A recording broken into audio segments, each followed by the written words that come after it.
ditadura há mais de 70 anos, mas de vez em quando vai lá um e é empalado em praça pública por corrupção, para lembrar que não pode também avacalhar geral, não pode transformar a China no Brasil. Aí também já é demais. Então, ex-diretor de estatal chinesa é condenado à morte por corrupção. O Brasil quer ter a tirania totalitária da China na esculhambação típica brasileira, que já tem até a turma da JBS voltando a frequentar o Palácio do Planalto. É a próxima pauta. Irmãos Batista participam de reunião com Lula no Palácio do Planalto. O Brasil voltou. O Brasil voltou. E era isso que significava essa volta do Brasil. O ladrão de volta à cena do crime. O Alckmin disse. O Alckmin disse. Eu acredito, porque ele voltou junto. Eu acredito. Então, tá aí. Voltaram à cena do crime. E o Lula ainda fez um discurso que não chega aos pés do Robert De Niro, de atuação, mas quase simula choro para agradecer a generosa doação dos irmãos Wesley e Joesley Batista. Porra, você tá de sacanagem comigo, né? É um esquete escrito pelo Greg. Só pode, né? Pelo amor de Deus. O dinheiro é nosso! O dinheiro é nosso! Por falar em doação e Rio Grande do Sul, olha o UOL. Chamada do UOL. Na tragédia do Rio Grande do Sul, culpa recai sobre prefeitos, governador e União. Vem cá. Está permitido criticar o Estado em suas diferentes esferas? Ou é fake news perigosa que o Pimenta vai investigar, que a Polícia Federal vai investigar? Vão lá no UOL, porque o Alexandre de Moraes já andou mandando cartinha para o UOL. Olha, quem achou que todo o clima de censura totalitária da esquerda, do consórcio, PT, STF, velha imprensa, ia ficar restrito a bolsonaristas nas redes sociais, eu só tenho uma coisa a dizer para essa gente. UOL! Como vocês são bobos. É óbvio que começa ali, mas nunca para ali. Quando abre a porteira da censura, passa a boiada toda do totalitarismo, perseguindo qualquer um que ouse criticar os interesses do consórcio. Por falar em Rio Grande do Sul, só porque senão a gente fica também só mostrando desgraça, só criticando, só denunciando os golpes dos verdadeiros golpistas da esquerda, do consórcio. De vez em quando é bom a gente lembrar que o ser humano tem um lado bom. Via de regra, aquele que abandonou a esquerda. A esquerda é o estágio, digamos assim, selvagem do ser humano. Quando ele é domesticado, aculturado, evolui, cria hábitos decentes, ele vira um ser humano normalmente mais conservador, né? Mas vamos lembrar que pessoas decentes, com gratidão, porque a esquerda também é um grito dos ressentidos ingratos, nasceram na época mais próspera, com as liberdades mais amplas e só fazem bancar a vítima. É impressionante. Então, a gratidão faz muita falta ao mundo. E essa menina, acima de tudo, na situação horrível que ela está vivendo, ela demonstrou gratidão.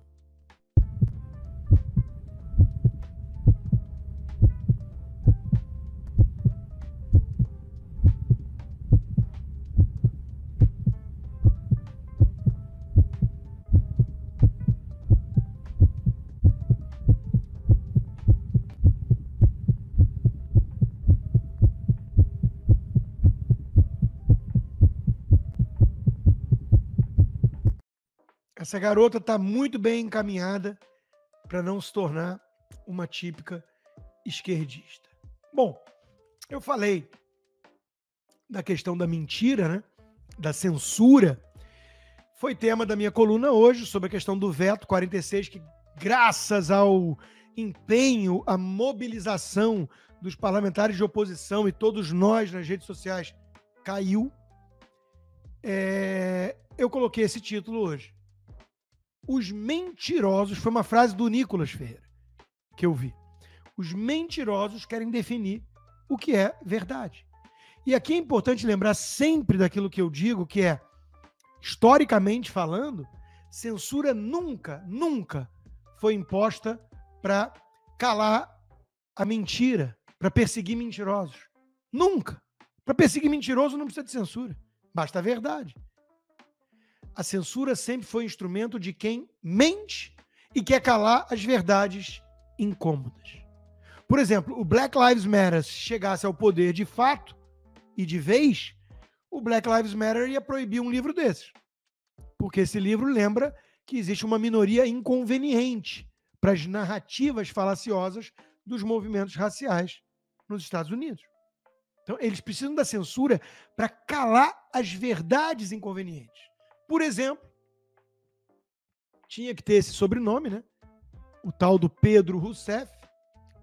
O que o Pedro Rousseff é? Ninguém sabe, ele é só parente da Dilma. Então, olha que coisa deprimente, que lástima, né? Presidente Lula, e eu acho legal as letras garrafais, né? Ele grita, presidente Lula acaba de anunciar um repasse de 100 milhões para pagar auxílio para todos os motoristas da Uber afetados no Rio Grande do Sul. Faz o L com força! Aí vem as notas dos usuários. O repasse, na verdade, se trata de uma doação do Uber. O valor correto é 10 milhões, ou seja, 10% do que ele disse, e não é do Lula, atingindo cerca de 20 mil motoristas cadastrados que receberão R$500 cada. Eles precisam da censura para impedir esse tipo de coisa. Viva Elon Musk! Graças a Elon Musk, a gente vai lá hoje e esfrega na cara de pau de um mentiroso compulsivo como esse tal Pedro Rousseff a verdade. E é por isso que eles precisam nos calar. E é por isso que os censores covardes nunca descansam. Eles precisam da censura. Então eles, na semana passada, tentaram 3 vezes vir com o PL da Globo para dificultar a vida das empresas de streaming, para empoderar a Ancine e para poupar a Globo companheira. Essa semana, eles viram a brecha no veto 46. Derrubada de veto poderia criminalizar fake news, até com prisão para 5 anos, de disseminar mentiras, sabe-se lá quem ia definir isso, empoderando as agências de checagem, que são instrumentos deles, da velha imprensa, dos mentirosos compulsivos. Imagina a Daniela Lima checando o que é verdade ou mentira. Em 2021, o Congresso aprovou a lei criando crimes contra o Estado Democrático de Direito. Bolsonaro sancionou a lei, mas vetou alguns dispositivos porque era o presidente que mais lutava pela liberdade dos brasileiros desde a redemocratização. Fato. Convivam com isso, antibolsonaristas histéricos. Um deles era o artigo que criava o crime de comunicação enganosa em massa, podendo pegar 5 anos de reclusão para quem, abre aspas, fizesse campanha ou iniciativa para disseminar fatos que sabe inverídicos. O Barroso garantiu para a gente que a urna era inviolável. Também disse que Cesare Battisti era inocente e também disse que João de Deus tinha poder transcendente. Esses são os juízes da verdade final. É a criação de um tribunal da verdade nas mãos de gente como Felipe Neto, Janones e Barroso.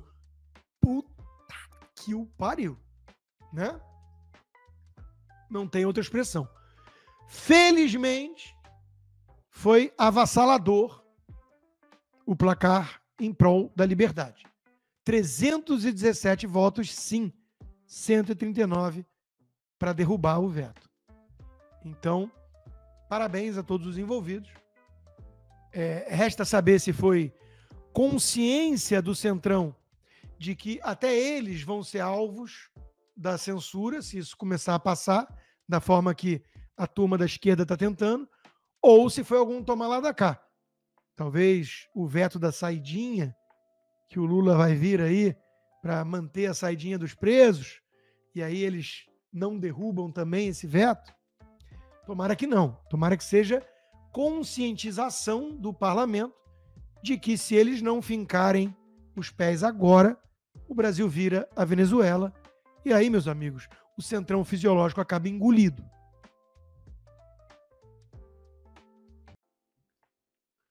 Meu amigo Flávio Gordon resumiu bem. Todo censor é um covarde. A sociedade brasileira tem nojo e ódio a censores. Que bom que dessa vez o Congresso entendeu isso. Censura é crime e continuará sendo. Aliás, vedada pela Constituição, né, Carmen Lúcia? Um censor é um criminoso e continuará sendo. Daí que, por hora, terá que continuar agindo nas sombras, escondendo o rosto, esgueirando-se como um rato e adotando subterfúgios e truques retóricos de quinta categoria que nem mesmo a imprensa que fica bajulando Alexandre de Moraes acredita. Ficam bajulando porque precisam, mas ninguém acredita que o Alexandre de Moraes de fato luta para preservar as instituições e a democracia. Ninguém acredita nisso. Falando um pouquinho de economia, coluna de 2 tucanos liberais, no Valor Econômico, de novo uma crise anunciada. A capacidade do governo atual de adotar políticas que não deram certo no passado é quase que ilimitada. Mas é o óbvio ululante. Algum tucano de mercado, algum Faria Limer, achou que ia ser diferente mesmo? Armínio, Helena Landau, João Moedo, Pécio Arida, Pedro Malan, vocês acharam mesmo que ia ser diferente disso? Se acharam, são estúpidos. Se não acharam, são sonsos, canalhas. É uma e apenas uma das duas hipóteses. Não tem uma terceira. Enquanto isso, que inveja de um país que tem um presidente. O Milei é de extrema direita, o Milei vai destruir a Argentina, que estava destruída por obra dos lulistas. Vai ser horrível. Como a queda da inflação está impactando a vida dos argentinos. Reportagem na Gazeta do Povo mostrando que o Milei já está com inflação agora no mês ali de 8% e a coisa está voltando aos poucos para os eixos. Com um plano de privatização, demissão de funcionários públicos, redução, enxugamento do Estado, estabilização da moeda e por aí vai. Olha só, gente. A corrupção campeia e o STF é cúmplice, mas a coisa chega a se alastrar para o mundo. São os tentáculos internacionais dos efeitos das medidas de um STF que virou puxadinho dos corruptos. O STF está exportando impunidade, diz o editorial do Estadão. As decisões de Dias Toffoli não só impedem que criminosos confessos sejam investigados e processados no Brasil, que já é terra sem lei e não é mais Estado de Direito faz tempo, como negam a outros países as condições para punir seus crimes. Quer dizer, olha o nível. O STF virou capanga de corrupto brasileiro no mundo. É triste, mas é verdadeiro, como diria o Metallica. Aí vem o STF publicar: ajuda ao Rio Grande do Sul será incluída em negociações sobre acordos de leniência da Lava Jato. Hã? Oi? Como disse o Deltan, né, com toda a propriedade. O dinheiro recuperado dos processos e condenações inexistentes da Lava Jato, via acordos de colaboração e leniência firmados sob tortura e conluio, cujas provas foram anuladas e pagamentos suspensos, vão servir, então, de fundo de ajuda para o Rio Grande do Sul? Ué, não era tudo ilegal? Quer dizer, é o samba do crioulo doido, um negócio tão incoerente, tão insano. Mas é isso. Esse é o STF que temos hoje. Mestre Guzo entrou de sola também, né? STF supera próprios limites com a anistia dos delitos de corrupção, no caso Odebrecht. Diz o mestre Guzo. O mesmo Toffoli já tinha perdoado recentemente o pagamento de multas que a Odebrecht e a outra empresa envolvida em alta corrupção, a JIF, que voltou a frequentar o Palácio do Planalto e até anunciar doações para o Rio Grande do Sul, tinham se comprometido a pagar em acordos de leniência. Na ocasião, foi citado 9 vezes num relatório de Transparência Internacional sobre corrupção no Brasil. A assinatura nos atos de proteção à ladroagem geral da era Lula-Dilma é de Toffoli. Mas a fatura moral vai para a biografia de todos os ministros. O pior de tudo, na verdade, nem é a anistia para a corrupção, é a desculpa que deram. A de que o devido processo legal não foi seguido, no caso do Marcelo Odebrecht. Como lembra Guzzo, para um tribunal que já baseou decisões oficiais em material obtido criminosamente por hackers, manteve um morador de rua preso durante 11 meses por golpe de Estado e deixou morrer na cadeia um acusado com necessidade urgente e comprovada de ser levado ao hospital para tratamento com urgência, é a superação de um novo limite. Aliás, hoje, um empresário aposentado paulista, pai de uma conhecida minha, amiga minha, está de visita aqui, pediu para ver se ele é meu fã, admira o trabalho, pediu para ver se eu podia encontrá-lo, fui tomar um café com ele, e está muito desiludido no Brasil, né? Claro. E queria saber mais detalhes do meu caso. E quando eu comecei a contar, né, como é que se deu o processo, que eu não sou acusado de crime nenhum, que o processo que corre em sigilo tem apenas tweets públicos meus e nada mais, né, Alexandre de Moraes? Ele ficou incrédulo, ele falou, você já sabia e está censurado, e as contas estão bloqueadas, e o passaporte cancelado, mas isso nem traficante no Brasil. Eu falei, pois é. E já vão 1 ano e meio de punição, que não seria punição se eu fosse condenado por um crime qualquer que eles têm que inventar para mim. Ah, incitou, golpe de Estado. Eu não pegaria uma punição tão pesada, que eu já estou sofrendo. Então, esse é o STF que cria firulas e garantismo seletivo patético para dizer, não, o processo foi viciado no caso do Odebrecht. E o foro de prerrogativa que ninguém que está sendo julgado pelo STF tem. E ele ser juiz e vítima ao mesmo tempo.